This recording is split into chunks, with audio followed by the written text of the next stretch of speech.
Nasawi ang tatlong magpipinsan sa Bulacan at isang mangingisda sa Antique matapos tamaan ng kidlat.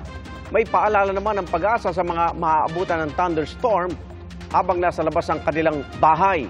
Saksi si Mark Salazar. Ang masaya sanang pagligo sa ulan ng magpipinsan sa Pulilan, Bulacan kahapon. Nauwi sa pagkasawi ng tatlong bata nang matamaan sila ng kidlat. Dead on arrival sa ospital sina Rexter Enriquez, 16 anyos, Roxanne Enriquez, 12 anyos, at si April, 11 anyos. Kahapon po habang nagbobola po kami, tapos po nung kinuha ko po yung bola dito sa may likod po ng yung poste po. Nung pagkuha ko po bigla pong kumidlat na malakas. Tapos nung paglingon ko po, wala na pong mali yung mga pinsa ko, tapos umuusok po. Nung narinig po ng anak ko yung ulan, lumabas po ng bahay, naligo po sa ulan. Ayon sa Pag-asa, posibleng ground current ang tumama sa tatlong biktima dahil panahon ngayon ng thunderstorms na may kasamang kidlat. Siyempre po, basa yung ating ground. So kapag nag-strike ang lightning doon, talagang malaki ang tsansang maaabot po ng current yung mga naliligo doon sa ulan. Payo nila kung sakaling maabutan sa labas ng thunderstorm, iwasan ang mga matataas na lugar dahil mas prone itong tamaan ng kidlat.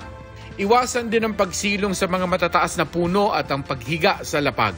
Kung maabutan naman sa laot, pinakamainam daw na pumunta agad sa baybayin at iwasan ang paghawak sa kahit anong metal. Pero kung talagang wala ka pong choice, pwede ka po mag-take cover ng anything na insulator ng current, such as mga clothes. Pwede rin daw mag-install ang mga local government ng mga lightning sensor, lalo na kung lightning hazard ang kanilang lugar. Kung meron nga ma-hire na meteorologist for DRR purposes, why not? Mas maganda po yung ganun. Para mas localized, mas tailor-fit yung mga warnings nila sa lugar nila. Sa Antique, patay ang 45 anyos na mangingisda matapos tamaan din ng kidlat. Ayon sa kapatid niya, umaambon at kumikidlat sa lugar ng pumalaot ang biktima kasama ang isa pa nilang kapatid sakay ng magkahiwalay na bangka. Maya-maya, nakarinig sila ng malakas na pagsabog at nakita nila na may usok galing sa bangka ng biktima. Nang lapitan nila ito, tumambad sa kanilang biktima na nakadapa, nangingitim at wala ng buhay. Nabalot naman ng dilim ang barangay Nagsaing sa Kalasyaw, Pangasinan nang matamaan ng kidlat ang mahigit 300 streetlights nila.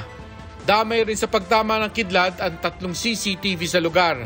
Nangangamba tuloy ang mga residente dahil takaw aksidente ang madilim na kalsada. Sa ngayon, patuloy ang restoration sa mga nasirang streetlight. Para sa GMA Integrated News, Mark Salazar, ang inyong saksi. Mga kapuso, sama-sama tayong maging saksi. Mag-subscribe sa GMA Integrated News sa YouTube at para sa mga kapuso abroad, samahan niyo kami sa GMA Pinoy TV at sa www.gmanews.tv.